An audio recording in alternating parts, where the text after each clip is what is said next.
What if the love that you've been searching for and others has been waiting inside all along? What if real connection, the kind that transforms lives and heal communities, starts not with finding the right person, but with knowing yourself deeply enough to love consciously? Well, today we are exploring something profound on how personal healing becomes a collective transformation, and how service begins with self-love, and how conscious love breaks the patterns that keep us stuck in the same relationship cycles over and over again. Well, I'm Nyomi Banks, and this is the season of self-love. Today's conversation with spiritual teacher Christian de la Huerta is going to shift something in you. Trust me. Let's dive in. Welcome to the Season of Self-Love podcast, the season of healing intentionally. I am your host, Nyomi Banks, and I am so glad that you are here. This season, we are slowing down to go deeper. Every Monday and Wednesday, we're creating a space of intentional healing, authentic conversations, and the kind of self-love that transforms from the inside out. This podcast is brought to you by Ask Nyomi and Elevate Me Self-Discovery, where we believe that loving yourself intentionally is the foundation of true transformation. So whether you're on your own journey of rebirth, navigating life transitions, or simply choosing yourself, this is your safe space. So get comfy, grab your favorite beverage, and let's heal together intentionally, because you deserve to embrace that beautiful person that you are. Now let's get started. All right, my beautiful people. Well, welcome back to the Season of Self-Love podcast. I'm your host, Nyomi Banks, and I am truly glad that you are here with me today. Well, this month we are exploring a very powerful theme, and it's called giving back, and how true service of community begin with love and healing and with you. Now, today's episode is a special one because it's called The Power of Service and Community, Cultivating Connection Through Conscious Love. And I am honored to be joined by someone who has worked truly touched by spirit, and that's Christian de la Huerta. And I hope that I'm saying his name right, so when I bring him to the stage, I'm going to ask him, all right? But for 30 years, Christian has been guiding people through deep personal transformation. His wisdom spans spirituality, breathwork, and emotional healing. And his latest work, Conscious Love, is helping people to break through the patterns that block real, meaningful connection. So if you ever wonder how your personal growth ties into collective healing, this conversation is for you. But before I bring Christian to the stage, let's take a quick break, all right?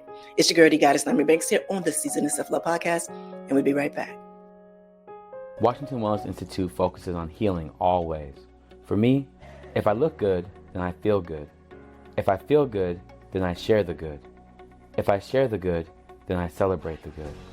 If I celebrate the good, then I live the good, so I can be paid to be my greatest. But I have to learn the good to be the good. So, what does it take to be the greatest? It's as simple as a free 15-minute consultation. Be kind to yourself and heal always. Hey, it's your girl, the Goddess Nyomi Banks, and make sure you tune in every Thursday night to Ask Nyomi Bridging the Gap podcast, where we talk about everything from love, sex, relationship, cultural differences, and so much more. By bridging the gap between them all. And we even talk about spiritual uplifting.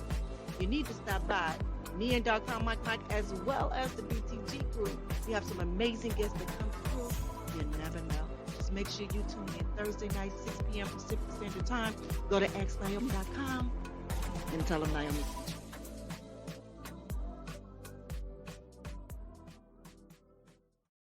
All right, my beautiful people, well, welcome back. Well, hello, Christian. Did I just butcher your last name? No, hey, Naomi. No, you actually did pretty well. De la Huerta. De la Huerta. De la Yeah. Huerta. De la The H Huerta. is silent in Spanish, but you got everything else. You got all the vowel sounds perfectly perfect. Beautiful, beautiful. Well, I am truly excited for you to be here. I'm truly excited about our conversation.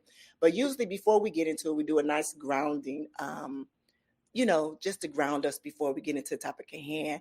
So listeners, you already know, if you could just get in a nice, comfortable position and close your eyes, get comfortable. Let's take a moment to be still. Find a comfortable position and close your eyes. Now I want you to take a slow, deep breath in and exhale fully. Feel the presence of your heart, the space where love and connection begin. Now imagine a circle of light that expanding from your heart is gently reaching out to connect with others in kindness and in service. Now your next breath in, I want you to breathe in empathy and breathe out isolation.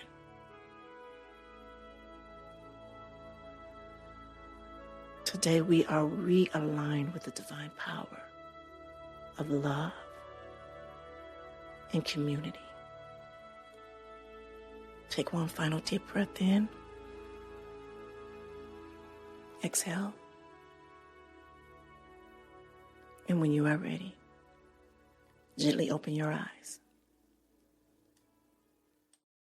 All right, my beautiful people. Again, thank you for just sharing that space with me. And if you are new here to the Season of Self-Love podcast, it's something we do every day, Monday through Friday, just again to ground us before we get into the topic. All right, Christian, you ready? I'm so ready, Naomi. I've had a chance to look over your work, some of your work, and what I love the most is how you bring deep truth into something as universal as and complicated as love will be. And it's so funny because I remember even when I created the Season of Self-Love, and I remember explaining to a friend of mine about the deepness for me with self-love is about having an intimate relationship with yourself. Yeah. And it was like, how can I call myself a relationship coach or a love coach and to other people? But we unsure on how to love ourselves. How can we be in another relationship with someone else and we don't have that? So when I did that, it was like, it's just love. It's just you loving yourself. And I'm like, no, it's not. It's a lot of healing that goes into this whole thing. So can you share, can you start by sharing a bit about your journey and what led you to explore love and spirituality? Well, I mean, first of all, thank you for that beautiful guided meditation. And you're so right? Like it so ties in what you were saying. Love starts within. Like, how can we even expect anybody to love us if we don't love ourselves? Exactly. And how can we really love ourselves if we don't know ourselves? So it all begins by self-knowledge, self-awareness, taking the time. And it takes effort to understand, why we do the things we do, why we attract certain people, why certain things trigger us when they may not trigger you. It takes work. It takes paying attention to ourselves and the patterns in our lives, but it is so infinitely worth it, because the problem is that we've been running all of our relationships from subconscious wounds from the past that sometimes we're not even aware of. So that's not a really good strategy. And so to answer your question now, I've been doing transformational work for over 30 years now. And it started, I started out studying psychology. My dad was a psychiatrist. I thought I was going to go in that direction, get a PhD in psychology.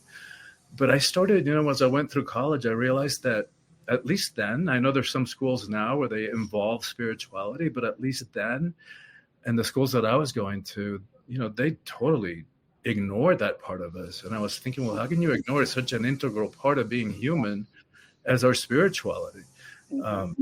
And so I started looking elsewhere. I started looking eastward. I looked at some of the religions of the East, Buddhism, Hinduism, that kind of thing, indigenous traditions, because I had also gotten to a point in my life in which the religion in which I was raised, which was Catholicism, realized I didn't have room for me. Part of me wanted to really serve the sacred, serve God as I understood it then. And being told by a religion in which I so wanted to be a part of, that I was going to burn in hell for eternity for being who I am and for being gay. And so, I had to eventually threw the baby out with a baptismal water, and had to figure out other ways, because through my 20s I focused mostly professionally on my own personal development, but started to realize there's got to be more to life than, I was pretty successful. I was sought after socially, professionally, but it felt like I had this expanding hole in my gut, like there was something missing. So that's when I started searching again for meaning, for purpose. Yeah. That's beautiful. And you just speak so beautifully about the ways of unconscious belief, how it shapes our relationship. That's the thing. I remember going through my spiritual journey, and I can say actively, I went through my spiritual journey probably about 13 years ago. My daughter will be 13 in November. Now, she will be this month. She will be 13 years old. And I remember I became pregnant. It was told to me that I would not be able to have any more children, unless I went through the whole with the pills and the shots and all of that. And at that time, I wasn't trying. I just figured I was done. I've already had two daughters. And so moving forward, when I was going through that and I was on bed rest, that was my part of time that I was really able to tap into myself. I created a whole prayer closet in my closet. And I remember just going through with the forgiveness letters. These were all things that I was just doing on my own. Like someone was saying, this is what you need to do. And in that process, I remember I had just retired from the adult industry. And so I was just doing radio. That's all I was doing was radio. And I remember, excuse me, going to get rebaptized all over again because I wanted to cleanse, excuse me, all of the dirt that I was told that was on me from being a part of that industry. Even though when I say Christian, I prayed every day on my way to set. Like I constantly kept God in my life, but I didn't go to church. And why I didn't go to church is because I was told that I was going to hell, and so I had to find my way to have my own intimate relationship with God. But when I thought about the self-love journey of it all, and that wasn't, let me say that started to happen when I turned 50. You look great, by the way. I can't believe you're more than 50.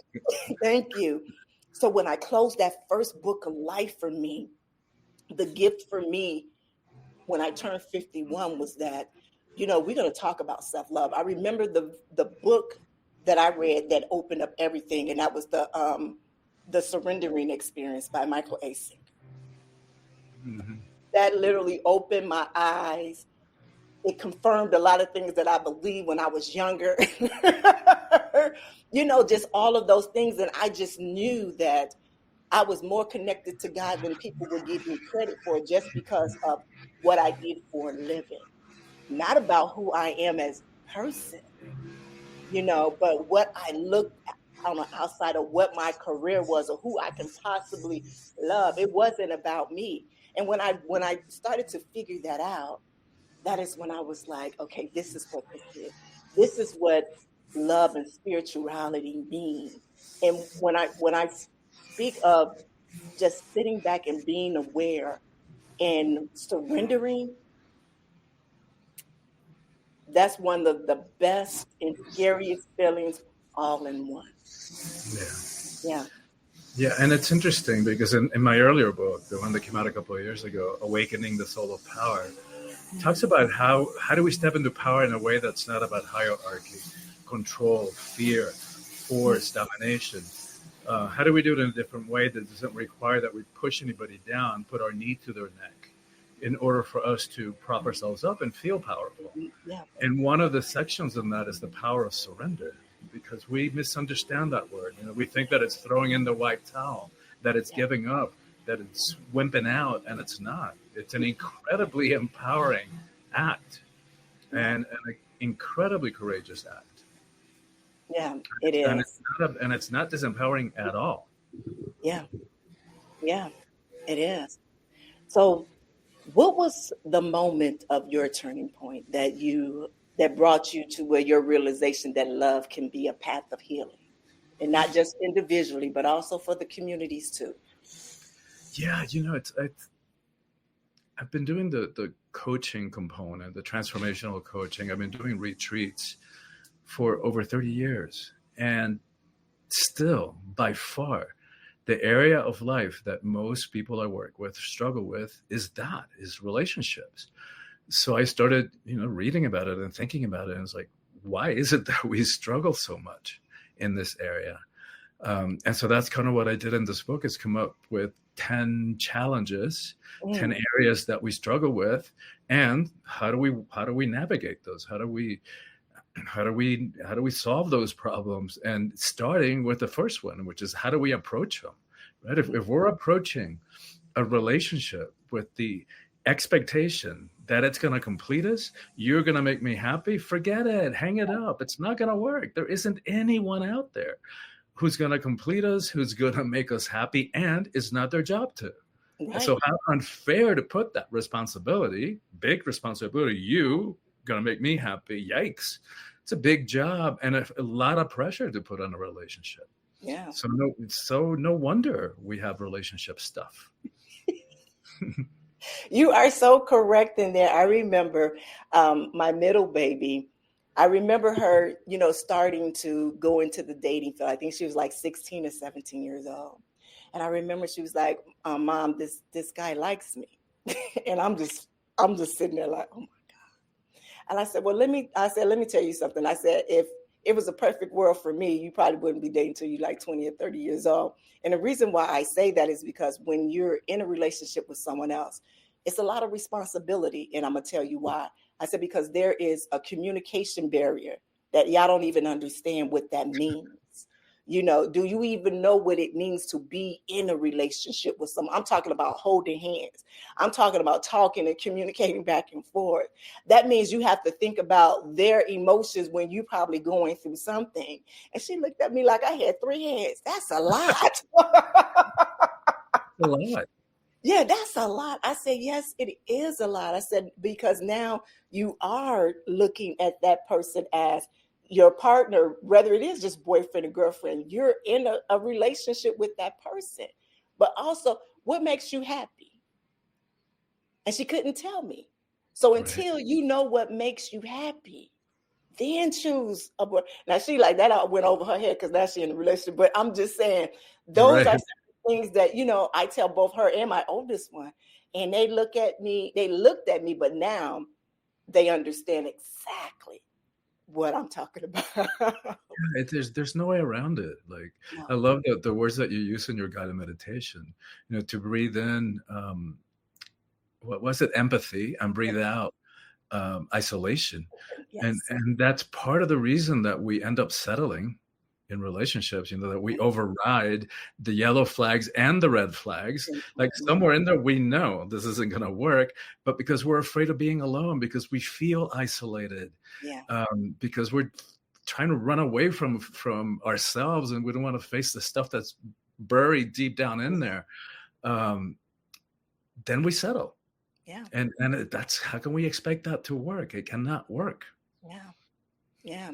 So, since we're talking about that, because that's really, let's go into about conscious love. Because when you talk about that fear, when you talk about conditioning, when you talk about the emotional rooms that keep us from connecting deeply with other people, how do you see personal relationship challenges that showing up on a broader society, in our broader society, that is? Well, we will start with this, the reason that most of us get stuck in power struggles in relationships, whether they're interpersonal or international, is because we don't have a real understanding of who we are and why we do the things we do. So in this earlier book on power, I spent probably the first quarter or maybe a fifth of the book explaining what the ego mind is.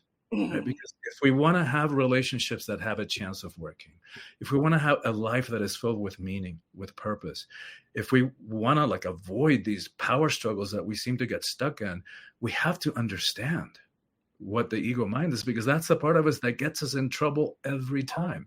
Mm-hmm. And we don't have time to get into it. It's a big conversation, but here's a great visual that helps us get it. If you put a baseball in the center of a stadium, that's the ego. And so the word ego means I in Latin. So the ego part of us is, because we tend to associate that word with arrogance, inflated sense of self. And it is that, but it's a whole lot more than that.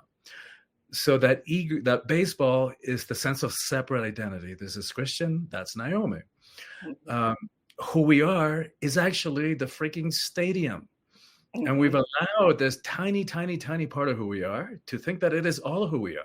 Mm-hmm. And to make really important, consequential choices about our lives, about what we do with them, what kind of jobs we take, mm-hmm. what kind of relationships we get into, who we hang out with, mm-hmm. from this very small, limited, and always fear-based perspective. Yeah. So to me, that's a starting point, understanding who we are, and that means understanding the ego mind, which is both an incredible leap in evolution. Like, as far as we know, we're the only species that has a sense of self. Like, there's some theories about the elephants and the higher primates and the dolphins and the whales. Like, we've seen the YouTube videos. You put a dog or a cat in front of a mirror, they interact with that image as if it was another dog or a cat. Yeah. If you put a higher primate, like a chimp or gorilla, in front of a mirror and you put ash on their shoulder, at some points they'll go like this, mm-hmm. which lets us know that they know that's an image of them. Mm-hmm. But to leap from that to a sense of separate self and identity, we really can't do that. And so Ken Wilber, who writes about this stuff really intelligently and insightfully, talks about how humanity hasn't always had a sense of self. Like, at one point we were at one with all of creation, like we didn't feel separate from.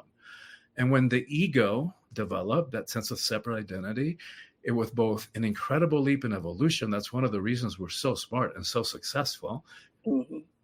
It's also the reason that we suffer, because now we can feel isolated, we can feel lonely, we have a sense of our own mortality, we can feel abandoned, we can feel rejected. And so important to know what that is, so that we can say, wait a minute, that wasn't me who reacted and who said something really mean because I was hurt. So when I get them back because they hurt me, it was like, whoa, that was my ego that got defensive and I got hurt, but I have a choice over that.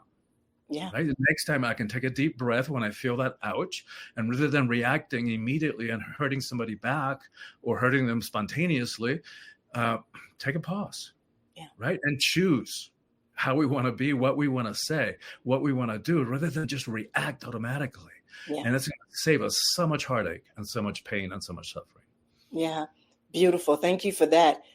So let's talk about your breath work. That's something that you talk about a lot. And I know we here on the season 7, we kind of glance over it a lot with the breath work. But could you explain how important breath work is in your daily life? Well, I mean, and you started your beautiful meditation with a deep breath. Mm-hmm. Right?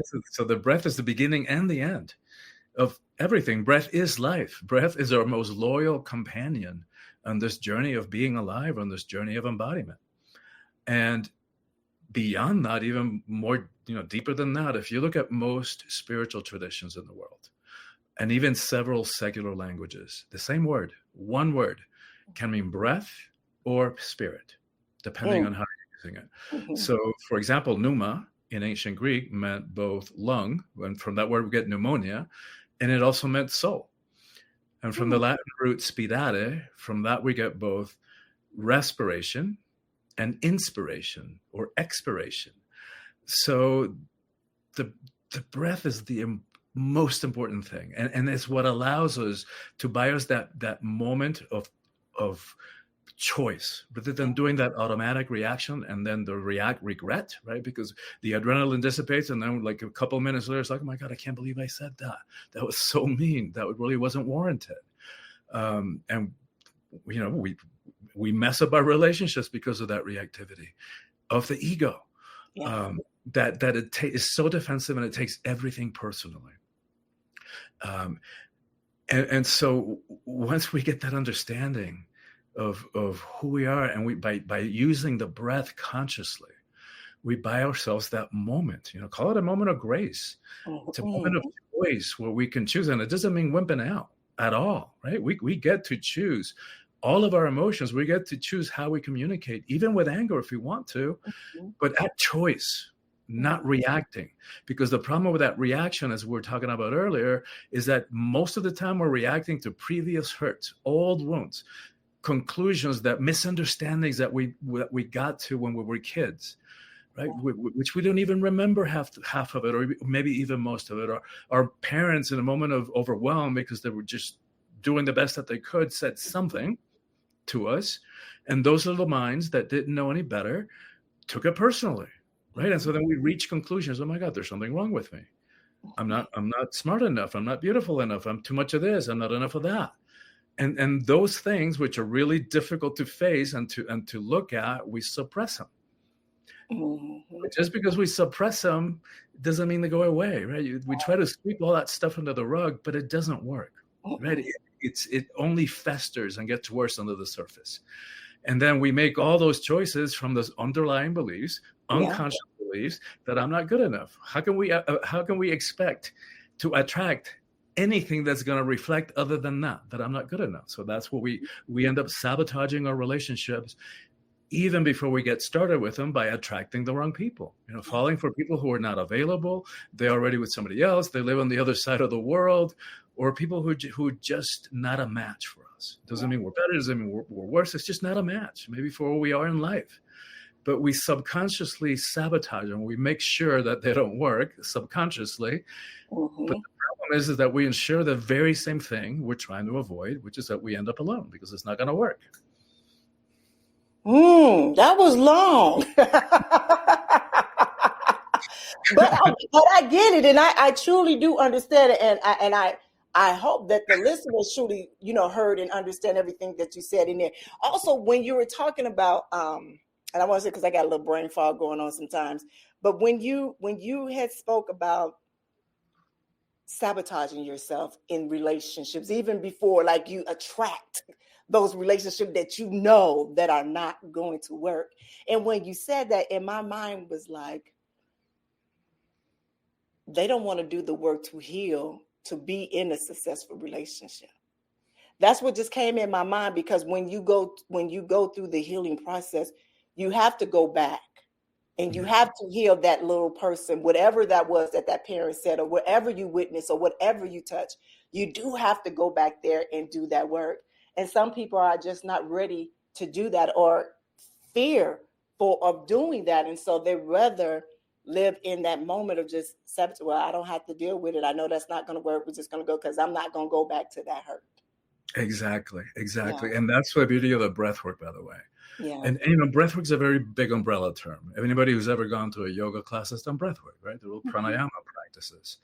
The type of breathwork that I offer, that I've been doing for a long time, it's like breathwork on steroids. Like you breathe in a certain way, in a circular, connected way, for about an hour and a half, and amazing stuff happens. I've yet to come across anything that heals past trauma, right? So those old wounds that we're talking about, that heals it as quickly and as effectively. And I know that sounds too good to be true, that just by breathing that can happen, but I can't argue with results. It works. Yeah. And what it takes is, A, the ability to breathe. Check, we got that. Secondly, is what you're just talking about. It's the willingness to go back. And it doesn't mean you're going to get stuck in it again, right? It just means you're going to go clear that trauma that now lives in the body, which is the reason that talk therapy, with all due respect, I come out of that tradition. My dad was a psychiatrist. But with all due respect to that tradition, the reason that sometimes, how many times have we heard? I've been going to therapy for 20, 30 years, rehashing the same old crap, and nothing happens. And it certainly helps to understand why we do the things we do, but the trauma lives in the body, so no amount of talking about it is going to get to it. That's the beauty of the breath work. It bypasses the mind, and it goes to the source of that trauma, which now is in the body, and it clears it. And yes, you could have a memory about something that happened in your past. People often do. You could have cathartic moments. You could find yourself laughing or crying, have emotions come up. But it really clears that old stuff. It gets rid of it permanently. And Yeah. lives change after one session. Yeah. I do. I believe you. I had did this past December, I had went on a weekend retreat, and I remember doing the breath work, and I can't think right on hand exactly what it was, but it was a good 30 minutes that we were in doing that practice. And I remember we did it every day, twice a day. And I just remember my body going through something. That whole weekend was amazing for me because I was able to really tap into my spiritual gifts during that weekend. But I truly do believe you. You had mentioned earlier about your very first book that you was it Awakening. What was the name of Awakening? What? Awakening the Soul of Power. That's the second book, but yes, go ahead. That's a second book. Yeah. Tell me some more about that book. I mean, I would love to actually get both all of your books, but tell me some more about that one. The first book is called Coming Out Spiritually. The power book is Awakening the Soul of Power. So again, it's how do we step into power in a way that doesn't require that we push anybody down, abuse power in order for us to feel powerful. And it's for everybody. Like we all have power issues. We all struggle with power because we've been conditioned, right? We misunderstand it too, just like we misunderstand love. And have very limited understanding of what love is. Same thing with power. And then we've been conditioned to believe that power is a bad thing. Right? How many times have we heard power corrupts? Yeah. And absolute power corrupts absolutely. And what good person wants to be corrupted? Mm-hmm. But what they didn't tell us about that quote is that Lord Acton, who spoke those words, was speaking specifically about political power, not the interpersonal power that you and I are talking about. Mm-hmm. And so when you combine that conditioning, when you combine, how many times have we witnessed abuses of power, whether in our personal lives or in society and culture, on TV? Like all we have to do is turn on the news on any given day to witness abuses of power. And so when you combine all of that, we reject it. Yeah. We say, no, I don't want to be corrupted. No, I don't want to be a abuser of power. But that's only one type of power. So we throw the whole thing away. And in the process, we give our power away. And we've all done it. Like how many times have we said yes, when inside it really wasn't okay with us? Inside it was a no. Mm-hmm. But in order to maintain that illusion of peace, that pseudo peace in a relationship or at home, right? We swallow. Mm-hmm. Our true feelings, our desires, our dreams, we swallow all that stuff and we end up settling. Mm-hmm. And not a good strategy, not a good and not effective strategy either. Mm-hmm. Mm-hmm. So the book is about how do we step into power in a different way?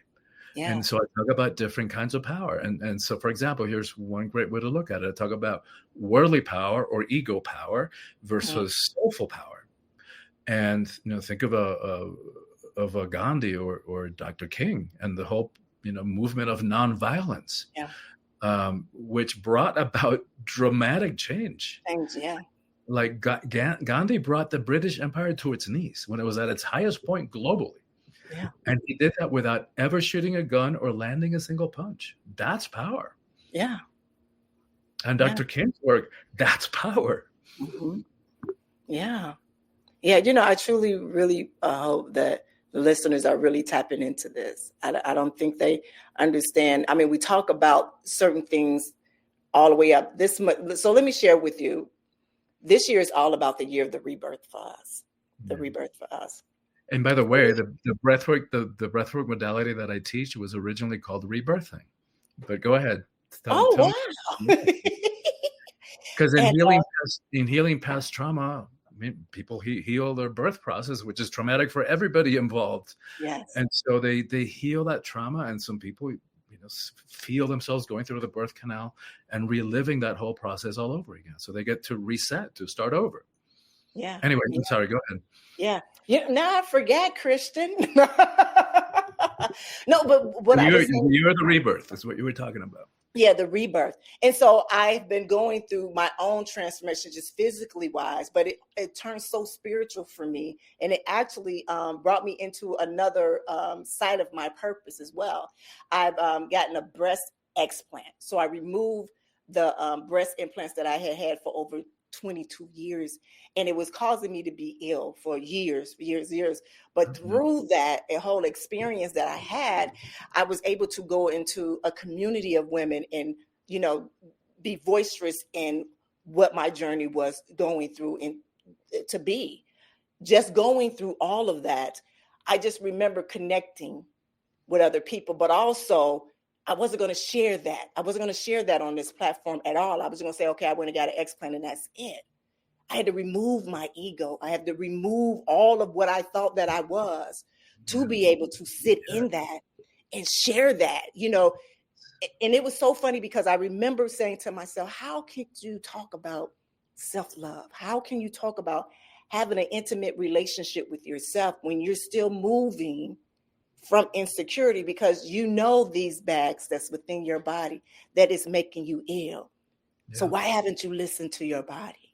Why haven't you chosen to remove them? Is it for, you know, external validation, you know, for you? And when I kept going back and forth with it, it was like, yeah, how dare I'm very vocal, I'm very honest, I'm very authentic. Yeah, I get I that. used to say I'm 80%. This is what I say, I'm 80%, and each one of my boobs is 10%. So I need to take these out so I can be 100% fully and be connected so spiritually. That's hilarious. But I mean, but it's serious. Yeah. I have a friend who just did the same thing last month. Yeah. And for me, that is such an empowering act. It's a humble act and an empowering act. And it really points to a deep level of self-acceptance. Yes. Right? Because you are no longer willing to settle for what other people, like you're saying, the external validation, what other people think of me. What is a guy going to think if I take them out? And you're saying, nope, I love myself. I value myself. I honor this beautiful body of mine more than whatever anybody else can say or think. Yes. And it was so funny because I was telling my husband, I said, look, you ready for this? Because I'm at 100%, baby. Like, he met me when I had my boo. So he had 80% of me. So now, you ready for this? I was already too much at 80. You ready for this? I love that. And he would say, yes, baby. He said, I'm ready to see it. And so with that, you know, that helped a lot. I remember just sharing that I didn't know how deep of a transformation for myself that it was going to be, because there were some truths and a lot of things that I've read, information that I saw.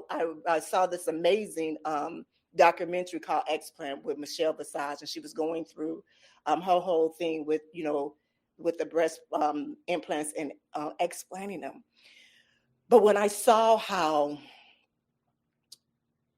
the people that are in charge, the ones that are in control, how they dismissed a lot of the women voices, most of the women voices, they dismissed them. And now they have what they call a black box warning that's on each one of the implants. And they gave the doctors, the surgeons, that this is a warning on each one of these implants, but it's up to you to tell the patients about that. You know, when I thought about that, I said, oh my God, they are misusing the power that they have. You understand what I'm saying? Yes, and of course. Yeah, and it just moved. It was just like, oh my God, like how has this been going on for so long? And I think about my three girls. My three girls are 10 years apart. I have a 33-year-old, a 23-year-old, and now will be a 13-year-old. So each one of my girls are 10 years apart. And I have a grandbaby. And she's a girl. So when I think about that, and I think about the awareness that they have for women, or the care that they have for women, it's not there. So it's just like, what can I do? What can be my part of to help somewhere in this, you know, for my daughters or my daughter's friends or my, you know, my granddaughter or whatever, to, you know, where they won't have to look outside of that validation yet again and have it within themselves, you know. Beautiful. And beautiful. That would help really move me to like, this is the best thing that you ever did in your life besides birthing your three beautiful girls, you know. And that sits with me when I say it sits right there at the tip of my heart. It do. Yeah. I love that. I love that so much, and it's so moving. And I think I sidetracked myself when we were talking about the Power book. I started to say that the book is for everybody, but it has a particular dedication and focus on women's empowerment, because I am convinced that that is the single most important thing that needs to happen in the world. It's not to put women up on a pedestal. It's not to idealize women. Women also abuse power. It certainly is not to give women more crap to clean up in this world of ours, this mess that we've made. But it's because as a world, as a species, we've been running so off balance between the masculine and the feminine energies. And by the way, I know that you know this, but for anybody who might be listening, those energies course through all of us. They're cosmic energies that course through the entire universe. So of course, all of us are going to have feminine energies and masculine energies coursing through it. But as this world of ours in the last, 6,000 years of patriarchy, however long it's been, we have turned the feminine into something less than. We've turned it into weakness. Yes. And wait a minute, how twisted is that? And what a lie that is, and what an instrument of control that is.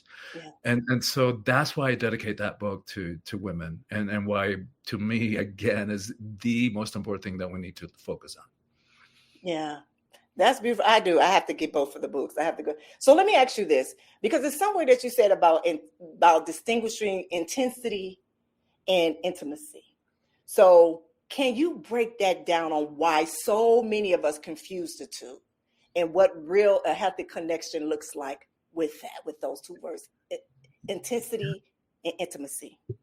Yeah, we do. We confuse that initial phase of whether it's lust, it's attraction, which is great, right? But we don't. That may not necessarily be love, right? That's sometimes I think it's a biological trick of nature to ensure the survival of the species. So we confuse that as love. And then when the honeymoon ends, after maybe 3 months, maybe 6, maybe 9 if you're lucky, and you haven't moved in together yet, because at some point when you do that, and they're going to do the toilet paper in the wrong way, which everybody should know this is the right way, or they're going to squeeze in the toothpaste from the wrong end, that's it, right? And so in the honeymoon phase, like, we see them through rose-colored glasses. Those ego boundaries that keep us separate they fall away, they dissolve, until that moment where they do the toilet paper wrong. And then those ego walls come back up, and now we feel separate. Now we feel alone. Now we feel, oh my God, where did the love go? And then we go out of the relationship looking for the one, in quotes. And we keep repeating those patterns over and over again. And these are teachings kind of adapted from Scott Peck, his book, The Road Less Traveled, this particular part about the honeymoon. He says that when the honeymoon ends is when the work of actual loving begins. So we don't confuse that initial phase of infatuation, of lust, of collapsed ego boundaries, which is great, right? I'm not making it wrong. It's one of the best phases of being human, one of the best experiences, but it's going to have an end. It's not going to be sustainable, and in some ways it's not real, right? It's a temporary dissolution of that sense of separateness. So when that falls away is when the work of real loving begins. And he calls love not the feeling, right? We confuse that feeling of love with the act of loving, because think about it. We can't always think about disciplining a child. He's going to run into a busy street with oncoming traffic. No, right? It doesn't feel good to discipline or tell a kid, no, you can't have more sugar, or you can't have no more sweets. But it's an act of love. It's for their good. But it doesn't feel good in the moment to do that. So he says that love is when we place ourselves outside of our comfort zone for the sake of the spiritual growth of another person. It's like, whoa, that's deep.